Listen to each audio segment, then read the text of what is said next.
Yeah, so I'm writing an article right now in partnership with iWave. The article is all about the generosity crisis and this decline in giving that we're seeing across the sector.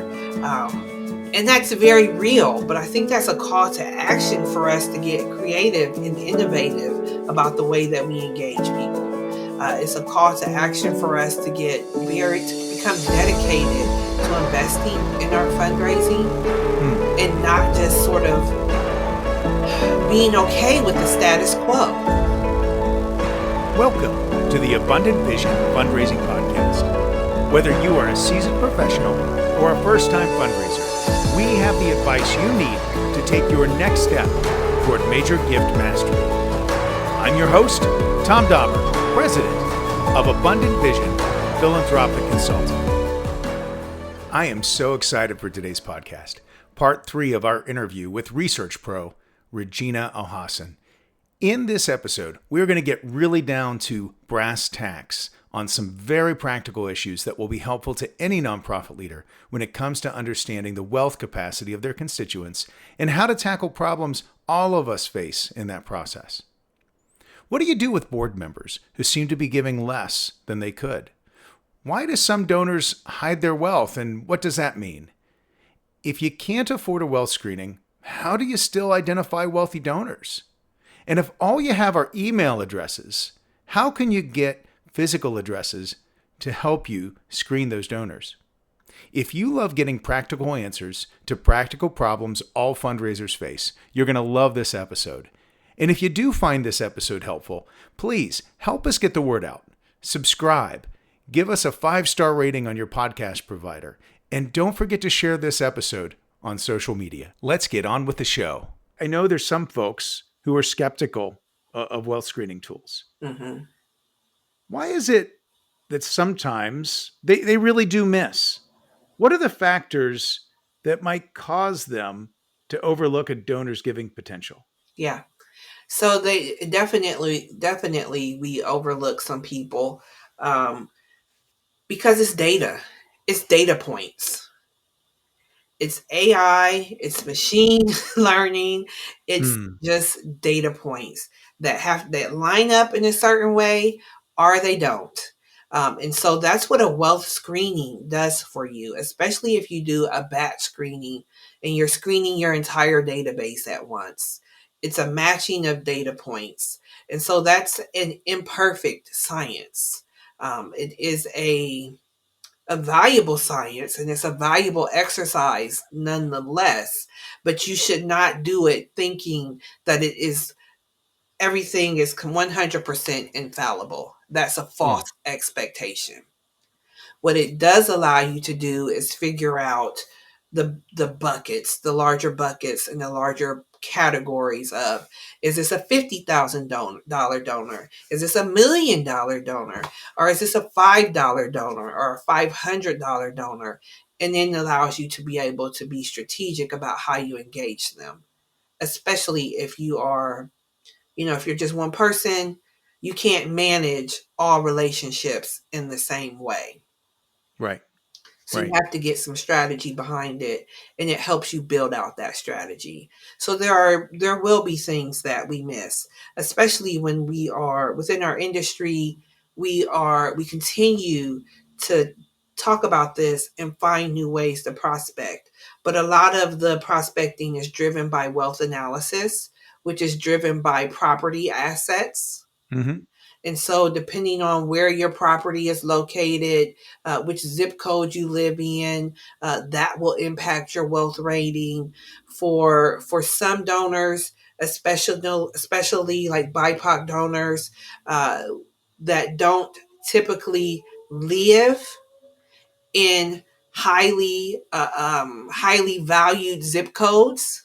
Mm-hmm. And that's a result of historic redlining and other forms of racism and discrimination in the United States. So then their property values don't always add up to the same value as other zip codes. And so if you rely only on that, then you will miss out on people. If you are not intentional about prospecting in a larger base of zip codes, you will miss out on prospects. So there are, it's an imperfect science, but it's a necessary science, and it relies heavily on the individual. You can't escape the human touch. Hmm. So the data can help you figure out which human needs your touch, but you still need to apply the human touch to qualify and fully round out that relationship. That's great advice. I think about when we used to work together at OSU, especially when I was at the dental school. I was doing a lot of prospecting work, a lot of qualification work, and I would often be qualifying folks, and then the prospect management folks would come back to me and say, well, Regina's stuff didn't say that they were that wealthy. And I'd have to come back to him and say, well, yeah, but I had a conversation with them, and I know they own multiple businesses, and they told me they could be open to the idea of doing a $25,000 or $50,000 gift, or I know they have a vacation property in Telluride, or any number of things that maybe just didn't hit wealth screening, but you don't know unless you actually have a conversation with the person. Absolutely. And so that brings up a great point. People that have assets and people that have wealth like to hide their wealth and assets. And so, yes, I think as fundraisers, we need to get over this notion of, am I going to miss something? Yes, you are. Yeah. Accept that you are, which is why you need the human touch so you can flesh out all those Yeah. missing pieces of information. And so we saw this many, many times, countless times at the university. Here's a list of people that have this minimum capacity. We know they could at least do 50. So they're in your prospect pool. And then you go and actually have a conversation with the person, and within like a 30-minute conversation, you uncover their relatives, their Mm-hmm. family structure. Do they Yeah. have children in private school? Do they have children in, higher in college somewhere? Are they paying for that? Are they going through a divorce? Are they launching a new business? Do they have vacation homes somewhere else? Do they have a vacation home in another country that we might not find using the tools that we have available to us? Yes. All of those insights come out naturally in a conversation, and it supplements what we find within the data. That reminds me of a dentist that I knew, and he was an Appalachian dentist, and that was his home, town, home area. And it became very obvious that A, the individual had a lot of money, but B, that really went to considerable uh, he went through a considerable effort to hide that Mhm. wealth, because he didn't want people to feel like he was taking advantage of them as a dentist. First off, you charge somebody 600, well, actually a lot more now, probably $1,000 for a crown, and they see you're driving you've got a brand new BMW out front. They start asking questions. They might feel bad about it. If you've got a beat up F-150 sitting out front, nobody's going to think anything of that necessarily, because it's like, oh, he's one of us. But this individual, he had planes and had multiple businesses, lots of real estate, lots of things, and people knew he was well off. But you could tell that he really wanted to be modest about Yeah. that wealth, because of public perception and just the optics of it. Yeah. So, it, Yeah. it really fleshes out what you're saying. I used to see all the time as a fundraiser. Yeah. You're exactly right. It makes me think of that phrase, the millionaire next door. And it's Mm-hmm. it's so common. And I don't know if that's just a regional phenomenon here in Ohio, but you're absolutely right. And that is the greatest wealth indicator for me. So you asked this question in a different way a little bit earlier. But when I am doing research, individual research on someone, and I uncover that they're hiding wealth, and it's like, oh, I know you're hiding it. I have proof that you're hiding it. That to me I almost want to double their capacity, their estimated capacity, because That's that's a fair. huge indicator. You have something to hide, and you're savvy enough to be thoughtful. So I'm going to have these steps in place so Yeah. that it can't be found. And then it just makes me wonder, like, well, what else is there? And so a Yeah. common way that people hide wealth that I've seen is like they'll have a holding company. And so my name is Regina Alhasson. So if I'm hiding wealth, the way that I would do that is to create a holding company, an LLC called RKA Holdings Yes. LLC. And Yes. then I'll dump all of my property, all of my businesses, all of my other assets under that umbrella. And I'll have, I'll hire someone, I'll use a PO box, I'll hire someone to file the registration with the state, I'll hire some company. So it will never be attached to Regina Alhassan in any way. Hmm. Except usually there's like one little breadcrumb Right. that I can Right. find. And once I find it, then it's like, aha, that's where they're hiding it. And that's why we don't find it in the wealth screen, because it's not attached to their individual name. It's not attached to a property that they own. It's attached to this PO box. But then that goes back to the value of investing in prospect development and having someone that knows how to do the research, knows how to look for those type of breadcrumbs so that they can uncover them. Yeah. No, that I love how you just kind of traced out how that works and what you do, as you're trying to connect those dots. I do want to add though, because sometimes when we talk about people, quote unquote, hiding wealth, Mm-hmm. it can almost feel like, well, they're trying to be sneaky or they're trying to do something surreptitious. And, I guess it's just really important to acknowledge that, uh, as much as we would all love to have the problem of being, uber wealthy, problems do come with being publicly known as a wealthy individual. You get lots of people trying to use you. You get lots of people, to the extent that your data is public out there, wanting to leverage that somehow to get something from you. And even just with family members, you may even have family members treat you differently or neighbors treat you differently. And a lot of folks that I've met over the years, uh, they're just people, and they want people to treat them like people, and not as a bank vault Yeah. or someone to be used. And I think for a lot of folks, that's what really motivates the hiding of the wealth, because they just want to be private, and they want the people in their life, the people in their church or their temple or mosque, they want those folks to just relate to them as another person and appreciate them for who they are rather than what can be gotten from them. Yeah, you're absolutely right. And the hiding wealth, that language really is like fundraising lingo. That's Yeah. that's Yeah. the researcher lingo of, that's our jobs all day, every day, is to find these Hmm. assets. And so when you're doing that, in some ways it can become a bit of a hunt, especially when you have this sort of, this happens a lot, this gut instinct of like, no, I know it's more there. I know it's not just this $200 lifetime giving total. I know it's more there. There are some other indicators, and sometimes it's just a gut instinct. And so then that's where we get into that sort of insider lingo of they're hiding it. No, they don't know us. They're not hiding it from me. Right. They may not even be hiding it, like you said, in a way to be deceitful or misleading, but just because it's their personal business.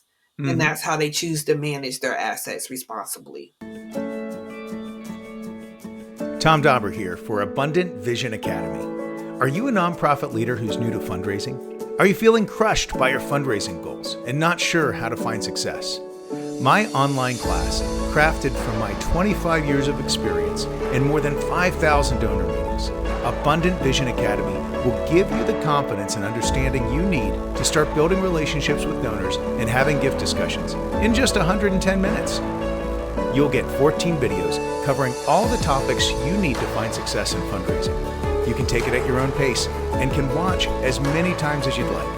This is one of the best deals in fundraising continuing education you can get today. To make sure you get off to a strong start in 2024, I'm offering a 50% discount to anyone signing up for my course this spring.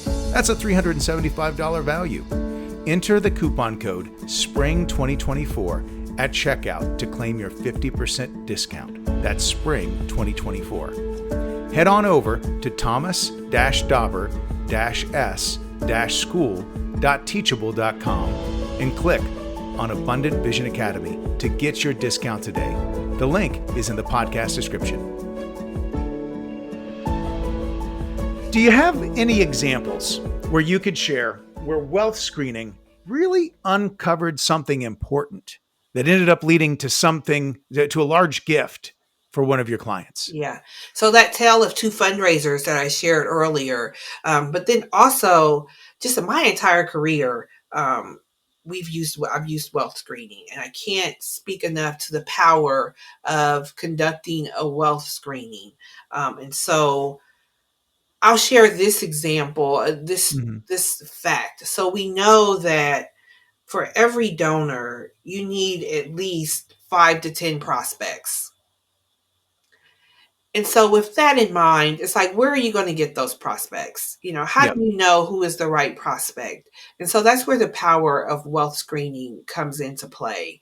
And certainly we have those stories of this is another story comes to mind. So working with an organization a couple of years ago, a smaller statewide organization that's like in the environmental space.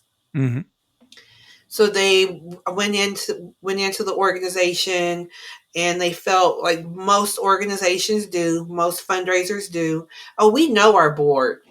I know my board. I know their capacity. They're giving all that they can. Okay, that's great. Let's just wealth screen the board and let's see. you know, Based on their database and their projections and their cultivation, maybe the board had a total of $150,000 to $200,000 in giving capacity. That's what was the total board goal. We do the wealth analysis and determine, oh no, your board really has more like $3 to $4 million in giving capacity. So not to say that everyone on the board is going to change their giving and step up to their full giving capacity, but no, now you have the facts that no, they do have the ability to give more, and they are already engaged in philanthropy at this level. You're just not asking them to engage, even though they're sitting on your board. And so then that gives people, it's like you can't unknow that. Once you have the facts, it's really helpful to be armed with the facts. And then it um, helps you create more strategic conversation and have more meaningful conversations about how to move people towards their true capacity. It's not a guarantee, but at least you know. Yeah, I can tell you, I've had a number of very helpful conversations um, with board members, volunteers, whom I had discovered that they gave substantially more to other organizations, and I think as long as you stay in a place of curiosity Hmm. and you ask permission to have the conversation, people will talk to you. I've said to folks, "Hey, I notice, you support this other organization very generously, and in fact, more than us. We understand that, we're not everybody's cup of tea, and some organizations have missions that are going to be more appealing to some donors. Tell us how you think about us compared to them. Are we? Do you feel like we do as good of a job in terms of reporting back to you? Do you feel like we're a good investment? What are the differences there for you?" And you can just learn so much in having those sorts of conversations, but you can't really have those conversations if you haven't done the research Yeah, to know what your people are doing. exactly. Exactly. So, you know, as we come to the end of 2023 and you're looking across the fundraising landscape. You've got a, I'm sure your pulse, you've got your finger on the pulse of the profession. Are there any trends you see emerging? Mm-hmm. Yeah, so I'm writing an article right now in partnership with iWave. And the article is all about the generosity crisis and this Hmm. decline in giving that we're seeing across the sector. Um, and that's very real, but I think that's a call to action for us to get creative and innovative about the way that we engage people. It's a call to action for us to to become dedicated to investing in our fundraising Hmm. and not just sort of being okay with the status quo, being okay with not having a database, being okay with I mean, so it's hard to get donors when you don't have a database. And Yeah. I've come across nonprofit leaders that don't quite understand that. Yes. It's like, oh, but do I really need that? Yes, you do. Well, why Hmm. do I need that database and to ask this person for money? Because it's not just about this one person. It's about your entire system. It's about the way that you manage your relationships and are able to steward that donor, and not just one donor, but an entire universe of donors. And so it's a call to action for us to invest in fundraising and resource development. And it's also a call to action for us to be very creative about the prospects that we bring to the table. We can't keep relying on high net worth individuals that rate the highest in the wealth screening. We have to go to that next tier, those lower tiers, and figure out what do those people care about. What are they willing to support? How can we support them in their journey, so as they continue to grow and continue to grow their wealth, they will then continue to sow into our organization. So it's a different paradigm, I think, for a lot of nonprofit organizations. But that the generosity crisis is real, the decline in giving is real. And so we have to become much more strategic and more intentional about the way that we engage stakeholders. When you see those trends, and you mentioned a few things, are there other trends, and if not, it's okay, that concern you? And are there trends that you're getting excited about? Yeah. So the ones that excite me, so the decline in giving concerns me, but the ones that excite me is this growth in online giving. And this growth in using social media for fundraising. So Yeah. I'm old enough to remember when just maybe about 5 years ago or so, when organizations were still debating, like, should we have a Facebook account? Should we get on Twitter?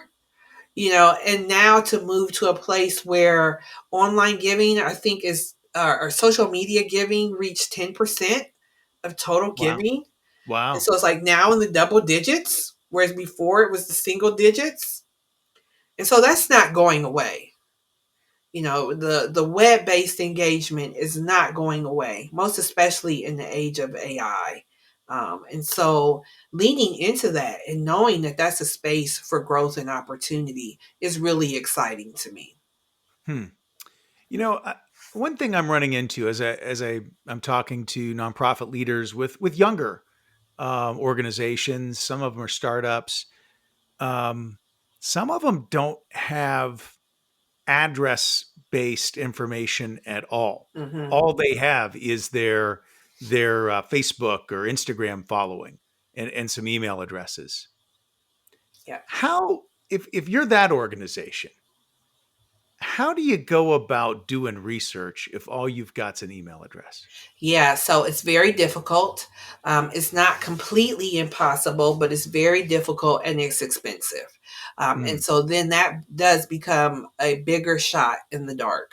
So yeah. there are opportunities, there are different platforms you can use to like try to scrape the web, and based on the email address, it will aggregate who that email address likely belongs to. Hmm. But that is, again, a bigger shot in the dark. Rather than taking that approach, I would encourage organizations to be strategic about how to move them from the email to getting the data. Okay. So if you have their email address, some type of outreach, some type of information campaign where you are specifically asking for that additional information, and be clear about why you need it. You need it because you want to share the impact story. You need it because you want to stay in touch. But be very clear about, we love that you connected with us here, but we want to be real friends. Fill out this quick profile information. It doesn't have to be hard. Do you have any examples of clients, anonymous, obviously, but who have done that very thing with some Yeah. success, and what their reason for wanting to collect the address was? Yeah, so absolutely. I worked with an organization here in Ohio, and they were getting like donations through Amazon Smiles. Mm-hmm. So you give some money or you round up or whatever. So they only had the email address. Yeah. And so they did an email campaign. Thanks for your donation. We want to keep you in our circle. Will you provide your full contact information? It was just that simple. Yeah. And some people did, some people did not. But then for the people that did, so Mm. now we're building that prospect journey. Right. We're qualifying. They're checking off some prospect boxes. They've given. You have their email. You sent them a call to action that they actually responded to, and they did what you wanted them to. These are all like qualifiers. So now let's continue to engage them. Did you share an impact story? Did you invite them to engage in something? Are you contacting them at least once a month with something? Mm-hmm. And so that is the prospect journey. And that's the cultivation journey. And so this idea of, are we going to miss something? Or are we going to leave someone out? Is someone going to not respond? All of these what ifs, that's part of it. And yes, those what ifs will happen. We need them to happen. We need people to disqualify themselves so that we can focus on those that do self-qualify and self-identify. No, that's a great story, and that's great advice. Well, Regina, you've been so helpful. So much great information in this interview. I couldn't be more grateful. Thank you so much for coming on with us today. I'd love to have you on again sometime, as I'm sure we'll have uh, a lot more opportunity to hear about the importance of what's going on with, especially with some of these trends you're seeing. I hope you'll come back again. Absolutely, anytime. Wonderful. As always, I'm your host, Tom Dauber. Thank you for joining me as we journey together toward major gift mastery on the Abundant Vision Fundraising Podcast.